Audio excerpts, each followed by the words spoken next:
Setelah video viral bertajuk pasien gawat darurat tak dilayani di RSUD Sabutan Muara II, Inspektorat Kabupaten Oku Selatan lakukan pemeriksaan terhadap jajaran RSUD Muara II.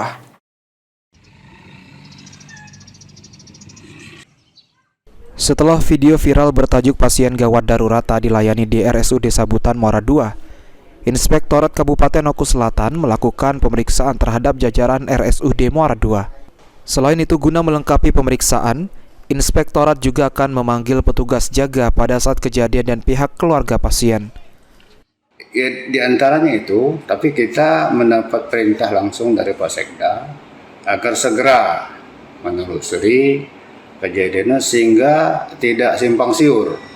Nah, tapi kami tidak bisa menyampaikan informasi dari sini, informasi dari sana, tapi kami ingin bukti dan data-data yang lengkap sehingga apa yang terjadi pada saat itu bisa terungkap yang sebenarnya, sehingga masyarakat tidak berpersepsi macam-macam terkait dengan hal yang terjadi di rumah sakit umum. Jadi bukan masuk wilayah-wilayah yang lain, tapi murni kami ingin melakukan pemeriksaan.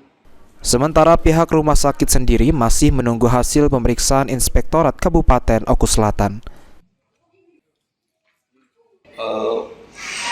Beberapa poin yang penting, yang pertama investigasi itu ada tim-timnya yang itu langsung meninjau ke lokasi kejadian, termasuk juga ke UGD dan juga ke tempat-tempat yang bisa menjadi data pendukung untuk hasil investigasi mereka, termasuk juga langsung kepada tim jaga yang melaksanakan tugas pada saat kejadian, ya dokter jaganya, kemudian perawat jaga dan yang terlibat di situ. Sri Fitriana, PAL TV.